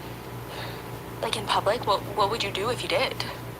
That's a good question. I want to say no, but let me think about it. Like I was in a bar. I was at the Warren Tavern in Charlestown, and a girl who works there is a very staunch supporter. She was at many of the trial dates, and she had told me that Brian Albert had been in there. I know that I've missed Brian Albert a couple times. My guess is he is not embraced in Boston establishments the way I am. But no, I don't think I've run into. Thankfully, I don't care to see. I don't fantasize about it. I don't need to see any of these people. What about like people who think you're guilty? Like, have you run into them in public, and how could you tell? Because is that what they say, how they act? Yeah, I had one person out of, at this point, over several thousand, come up to me on Hanover Street. I was leaving a restaurant, Saraceno's, where the owners have been incredibly hospitable to me and my legal team. Throughout trial, we'd pop in there all the time. And some woman, very haggard, older woman, came up to me and asked me, right outside the restaurant, we had just left, and she came up to me on the steps of Saraceno's and said, how can you smile? You, Karen Read, how can you smile? And before I could even, I'd not had an interaction like this at all. This was in November of 2024, between the two trials. I had not had an encounter like this. And the owners of Saraceno's, they also own like a coffee shop right next door. So they take up some real estate on that sidewalk. Several of them came out and all but chased her down the street with pitchforks. Shut up, you're ignorant. And she didn't seem to be of all her, she didn't seem to be of all her wits. That is the only time that has happened. We've spent most of our time in the Seaport. We've just in our downtime. Nearly every Friday, I can't think of a Friday that eventually we didn't make our way to a restaurant. You had to decompress, no matter how exhausted, which we all were every Friday. You had to blow off some steam. Just be somewhere loud and talk to people, and the support at so many establishments, anywhere in Newbury Street, and we were in the North End a lot. I have not paid for a full drinks, appetizer, dinner, dessert tab in 2 years. People, and it's all helped. It's all helped get us there, and it, especially for my lawyers and my family, they're not me. I know what support I have. Everywhere I go, I'm supported. They need to know it too, because when they go home between the trials, they're back to their, I don't want to say obscurity, but just back to their normal lives. But I can't thank the people in Boston proper, young couples, families, business proprietors, the people at the hotel, 2 hotels we've stayed at a lot, just makes us feel so strong. And for me, makes me feel confident that if my jury is anything representative of the people I'm encountering every day, I will be okay. But the public that was very vocal at court and online, on social media, and the public that just came up to me one moment on the street and I never saw them again, has helped invigorate and steel each one of us. Even if we may not have acted, I mean, there were times people came up for selfies, and we were having, there was a serious conversation Alan and I were having with Marty Weinberg at the end of this second trial. And I said, Alan, I really have no money left. The last asset I had was my house, and that paid the bulk of trial 2 plus donations. But now I need to put wheels in motion for an appeal. My parents are getting older. My closest friend, who's incredibly intelligent, is also incredibly busy professionally. This was like a week before the closing argument, and Alan and I were in a restaurant. It was quiet, and we were talking to Marty Weinberg on speaker. And it's funny, I ended up seeing a photo. There was a woman at the bar of this restaurant that I could tell was taking our photo. She was weird. I didn't actually see her take a photo, but she was very interested in us. I ended up seeing the photo of Alan and me on Twitter with some salacious headline.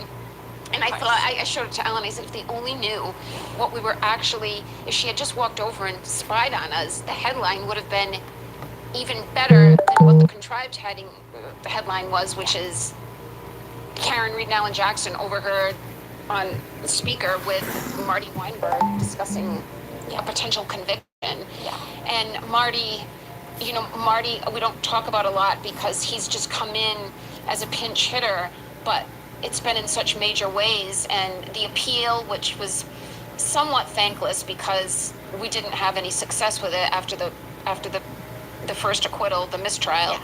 But I'll never forget that conversation with him. It was, I think, a Sunday afternoon, and I'm in a steakhouse with Alan talking to him, and Marty says, you're not going to need it, Karen. You're not going to need it, but this is who I recommend. This is the kind of retainer he's going to need. You need to do this. You need to do this. And it was a tough day. We walked back to the hotel, and I was probably like a little weepy. I don't remember how I got on that topic, but I think someone was like asking for a selfie. oh yeah. Someone. On the way home from that call with Marty, a daughter and mother had asked for selfies, and I just I couldn't. It's the selfie question is very difficult. A lot of times I'm eating, or I'm having a private conversation. I don't like how I look like any normal 45-year-old woman. I've been crying or I've been upset, and then if you say no, then people think I'm a bitch. Like, I'm supporting you. You're in trial for murdering a cop. You should be so lucky that I'm trying to support you. But then, if I do take the photo, it's on social media, and I look like I'm enjoying my life. I'm smiling, and I look celebratory. I cannot win that game. I've turned people down for selfies, and then they just walk a half a block back and take it. Or they'll ask, well, can I have her, if I'm with Liza, can I just take her selfie? There's definitely, I'm smart enough about Gen Z, millennials, and my Gen X that I cannot interpret every selfie as staunch support for my innocence. Ask for selfies that maybe don't even believe I'm innocent, or don't know anything about the case, but know that I've had people come up to me in the seaport and say, are you famous? Because they just saw and then ask for a selfie, and they don't even know who I am. They're gonna post it, and then and then start collecting the likes. Yeah, it's always been a guy too, like a Gen Z guy. Who are you? Like, who are you? I'm like, you don't need to worry. If you don't know, then you don't need to worry about it. They're like, are you on TV? Yeah, that too. Yeah, it's weird. Have you been on the Karen Read Reddit pages? One good thing about having such a high-profile case that's played out publicly is if we're working on trial or working on a witness, and it's, well, when did Buchnick testify that the video was a true and accurate representation of the Sally Port? I can just Google it. I don't even, it's like, all right, what's quicker? Do I go into my files with my library lookup system, or do I just Google it and it says day 27, Buchnick testifies June 10th, or whatever the date was. So I have not purposefully gone on Reddit to look myself up, but I have done searches looking for details that have led me to Reddit. And I've always been very pleased. I may not be seeing the right things, but I've always been pleased at the discussions I've seen on Reddit. They seem, they're intelligible and they're intelligent. They're not as emotionally, it seems anyway, that they're not as emotionally charged as social media pages where there are people with targeted goals. Like, there'll be, I'm not on Twitter anymore, but I have popped on and off Twitter because there are some people that have actually done very good digging. That's been helpful to me. But I'll read a comment that Karen Read looks like a leather handbag, and she looks like a man with a wig, or I've read very crazy, very physically demeaning things. I'm like, clearly you are over emotional for some unconnected third party. You can say, I don't like the look on her face, she looks guilty, or I don't like the sound of her voice, she sounds arrogant. But when it gets very personal, I think, all right, which member of which family? This is too visceral. You must be part of the shrapnel in this whole mess that you're saying. I don't know. It's not exactly those comments, but they're trying to hurt me, but they're so personal that it's so obvious. It's one of these, or it's one of those guys. Goofy. I know that you legally cannot say a lot of things. There are a lot of theories online about Canton's residence. A girl must try. So I'm just gonna run them through you. There is an online conspiracy that Brian Albert and his sister-in-law, Jen McCabe, I are having an affair. Do you know anything about that? I do not know anything about that. I had read things like that very early on. John O'Keefe had told me when we first started dating in 2020. So we started dating very early in the pandemic. We had dated when we were in our early 20s, but we reconnected. He reached out to me during the pandemic. I think just because everyone was stranded at home and resorting to social networking. And he had told me, like our second date, that there is this is according to John, that there was at that time a swinger scene in Canton, which I had read in Boston Magazine that there was one in a different Boston suburb. I've never read specifically about Canton, but John insisted there was, and I think he can't be the only person, and I can't be the second person that's heard that rumor, fueled by these are people in their 40s, 50s, and 60s in some cases, hanging out all the time, drinking very late, drinking with family. So I don't know if there's truth to it, but I can see how rumors like that start. I had heard it from John, not about anyone in particular, but about couples in Canton. How's long to die in cold? What's the weirdest thing you've ever Googled?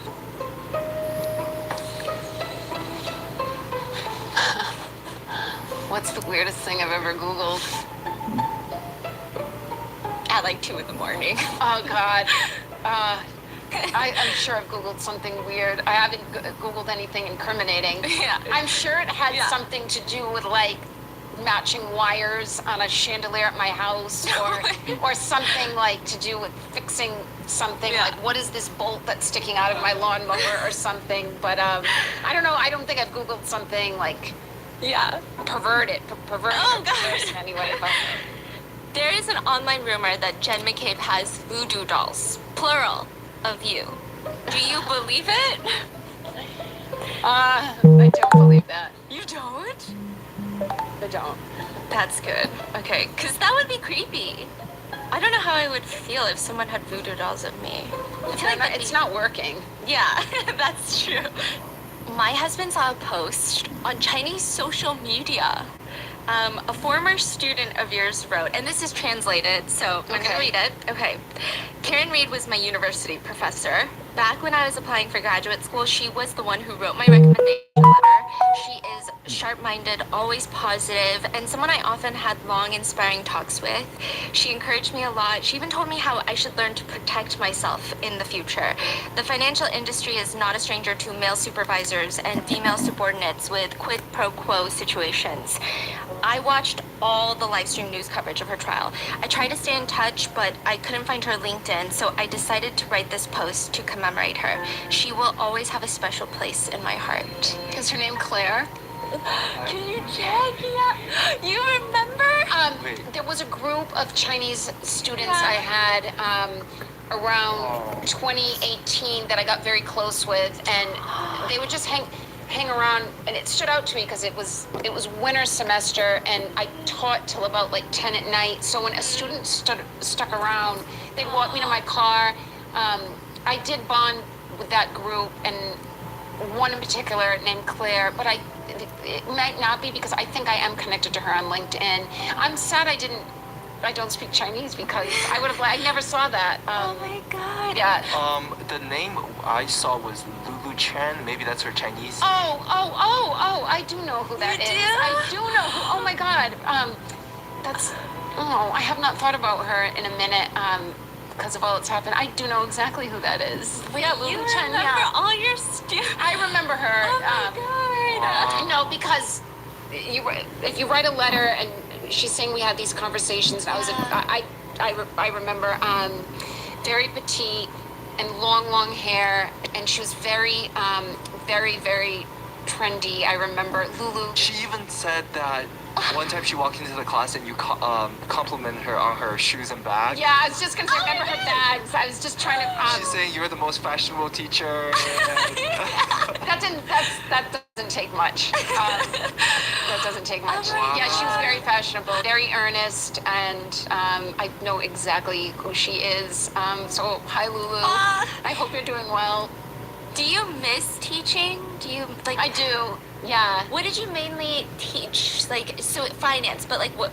I taught a few different courses, but mainly I taught an introduction to capital markets, like how the stock market works, how a company Okay, goes Wall public, Street stuff. how to analyze a company's financial statements.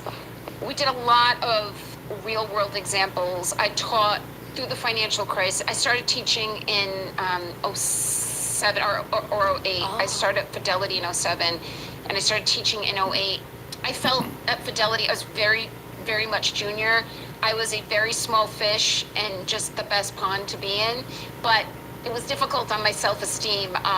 It was a lot of strong personalities, incredibly intelligent, the biggest investors, literally the biggest investors. It was a great place. I would never have left on my own accord if I didn't have to, but I felt just for my self-esteem, I wanted to do more. I felt like teaching kept me sharp in a different way. Work, I was always, my full-time job, I was always learning, but teaching, you have to be prepared every class that there is a student smarter than you, or many students smarter than you, at least on some topic. Yeah. That there is something he or she has a personal interest in, broad or narrow, and they are going to know more than you.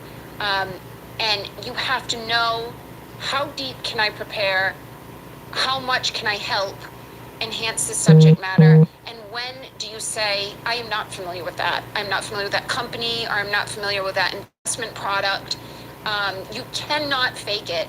And this is, Bentley is not the Ivy League, but I had incredibly intelligent Ivy League worthy students every semester that I did learn things from, but you've got to know your boundaries. But you also want to push them that if there is interest from students in a topic that I'm not overly comfortable in, how much can I learn so that we can extend this topic? But I loved it. I loved the students. I love being back on campus. I've always been connected to Bentley. My dad's worked there my entire life. I went to basketball camps there in high school. I went to undergrad, I went to grad there, and I miss it, but I haven't chosen this, but this is this was the bigger purpose for me. I don't have children. I don't see that happening at this point, but my legacy is going to be my impact on Massachusetts and possibly broader criminal justice. And what I did at Bentley and what I did at Fidelity can be easily, maybe Bentley not so easily, because teachers, you have freedom and subjectivity to turn a class into whatever you want to turn it into. But this is, like it or not, this is what I'm here for, and this is what my parents and my friends and my lawyers, this is why they went to law school. We're going to change. We've already changed things. Even if I was convicted, the change has happened. People, even if that jury came back and convicted me, people who watched every day of that trial, or 3 days of the trial, know what they saw. They don't need a jury to confirm it for them. I've read comments online when I've indulged against my better instincts that I'm going to let it play out. It hasn't been, I'm not going to buy this conspiracy. It's all up to the jury. I've read many comments like that. Like, let the it's usually from the other side, the baddies. Let it play out. This is for a jury to decide. Like, what a narrow-minded way to go through life, that I'm going to let a jury tell me. I mean, it's one thing if you don't watch it, then I guess the jury is the next best thing. What is their opinion? Juries tend to be reasonable, but read the filings, watch the witnesses. What are you gonna, you're gonna let someone else make up your mind for you? That's like having someone else tell you who should be president. Yeah. Well, I didn't vote for this president, but that's who the majority says, so that's who it should be. Those comments are it's just a cop out. Yeah. It's a way to not address the elephant in the room. Would you ever be a lawyer? Like, would you ever become one? Never. Never? Never. I feel the system is too broken, and I'm too old. I think if I were younger and I had more energy, and I hope our law clerks, who we were so blessed to have, which was a brainchild of Alan Jackson's before the first trial. Like I'm running out of money. I've got a house, and then I'm out, and then I just have to hope the charity of others gets me there. And he said, "Well, I've got an idea.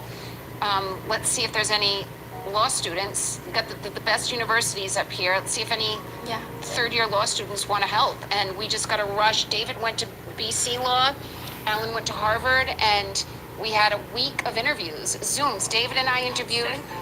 Each law school sent out a wanted email. Wow. David and I did the BC interviews. Alan and Liza did the Harvard, and we probably did about 40. And that was all we could have taken more. Probably did 40 each, and we each picked our favorites. And then I think we kind of convened on the others. And my pick.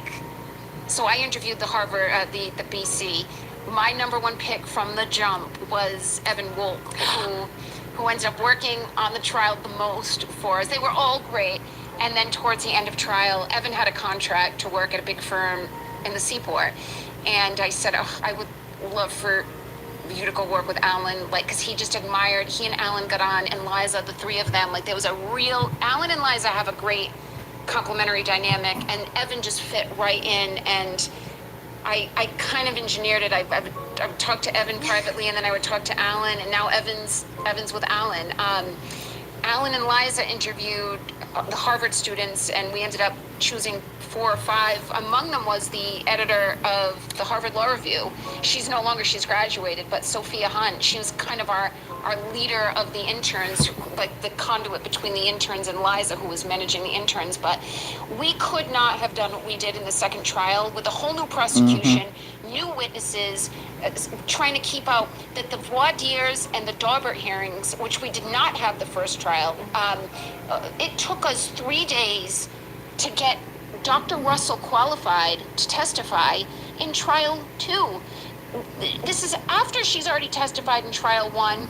I had to fly her up here for 3 days of hearings. Same with ARCA. I can't remember if we had to voir dire or Daubert, Dr. La Posada, but every witness that Brennan could challenge, every expert, he did.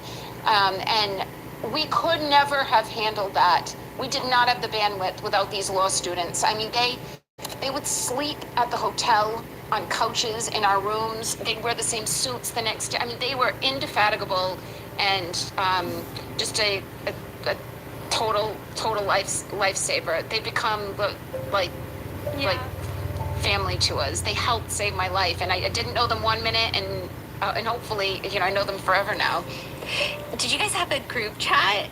We did. We called it the, I don't know if you heard the name for the ARCA witnesses. They were called Crash Daddy? Crash Daddies. Our group name for the third-year law students was Crash Graddies. Oh my God, that's so good. Yeah. Oh, because they all graduated, and one of our interns was getting married, graduating, and moving to Chicago to start her job, all within like 2 weeks. So they were all one.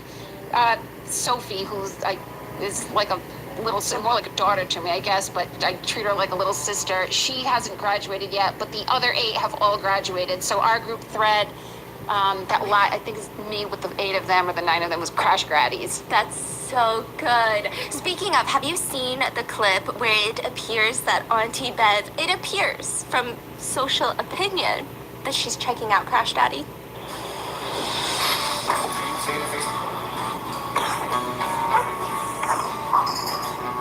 Have you seen? I've seen that. Show you later. Okay. I've seen that. It's played in slow motion, which anything in slow motion, that's how you get Exhibit A, is pausing things at the wrong time. Yeah. She seems too self-conscious of a woman to have done that, knowing she was on camera. But what you're referring to, I have seen. You're gonna stay in Massachusetts forever. No, God, I hope I don't have to stay much longer in Massachusetts. Where do you want to live? Anywhere but Massachusetts. 49 other states. Yeah, anywhere. I could be in the middle of the woods. I could be on a farm. I could be on the water. I don't care. I care who I'm with. I don't want to see another Massachusetts under a different colonel. I have taken too many shots at law enforcement to feel protected by law enforcement, although we have had many positive experiences. Yeah. I hope law enforcement that supports me, or at least believes me, in Massachusetts understands what has happened to me at the hands of law enforcement and why I feel the way I do. My grandfather, my mother's father, was a police officer. Obviously, John was a police officer. I am not anti-law enforcement, but I have had many, many members of law enforcement abuse my rights and lie. And that's as far as I'll go. And I can prove that they have lied. I hope the good law enforcement knows why I feel the way I do, but I don't feel safe in Massachusetts. I don't feel that the politics are safe. It's not that those problems don't exist everywhere else, but I don't want to be a lawyer. I don't want to see any more of the law. I will try to make change in other ways, but the legal system just feels so broken. I look at my lawyers and I just think, what made you go into this? You're just such an underdog. You're battling the resources of the state, sometimes with a defendant that can't even make bail. And then how do you hire the crash daddies and La Posada and Dr. Russell? And the government can go with a blank check to Aperture and spend hundreds of thousands of dollars and pay a special prosecutor hundreds of thousands of dollars. You want to make change but not get into law. Where do you see yourself, like, in 5 years? Where would you hope your life to be? I hope within 5 years we've written the book, which I think will take longer. I'm not even, I can get there if I have to, but I'm not even in the headspace to start regurgitating and reliving all this. I would, and I need the money, so I'll do it when I have to start doing it. But I think the easiest thing I can do is just keep telling this story. There are so many facets to this that the public doesn't know just because there hasn't been, I mean, this is my first real interview. There's so much. This is the show everyone is watching. Ready or not, here I come. Players walk in. Get your popcorn ready. Legends walk out. March Madness continues through April 5th on ESPN. Greatness is now playing. What is entailed in this fight, that you know more about this case than average, partly because it's played out twice and it's about to be played out in a different form a third time, but what it takes to mount a defense, to even stay somewhat competitive to the prosecution. I think the details, the financial costs, the sweat equity, what these lawyers have to sacrifice, it's amazing anyone's acquitted. It really amazes me. And my case was easy to prove. My case was logical. Yeah. If it walks like a duck and quacks like a duck, it's a duck. And we still were met with just such a fight from the government that I've paid taxes to, and they threw everything at me that they could and didn't come close. I think the public needs to know that they need to be more careful. They need to know their rights. They need to know not ever to speak to law enforcement. Unfortunately, we can't cooperate the way we would think we need to, because if God forbid this goes south, it will be used against you in a court of law. It will be manipulated against you in a court of law. It will be taken out of context against you in a court of law. You know, we're trying to put together this YouTube channel, Alan and I, and I read a couple comments, like, I'm done hearing from Karen. What does she have to it? I can tell you what it's like to be a defendant, and I can tell you what it takes to be the system, it's a lot more than what you think. I've lived now 6 months, 3 continuous at a time, with my defense team, with ancillary members of the defense team, with law students. We had a documentary crew with us at one point. It's emotional and trying and exhausting, and there's a lot of choreography and personnel management, I'll call it, to walk into court looking how we looked every day, and to be cohesive. And I had 3 men in their 60s from 3 different firms, very seasoned in their careers, all having spent time as prosecutors, and then Liza made partner along the way, also experienced with her own opinions. We don't just show up and put Kelly Deaver on the stand. Everyone has their own experience and therefore their own strategy and their own way of doing things, and they all fall on me to break the tie.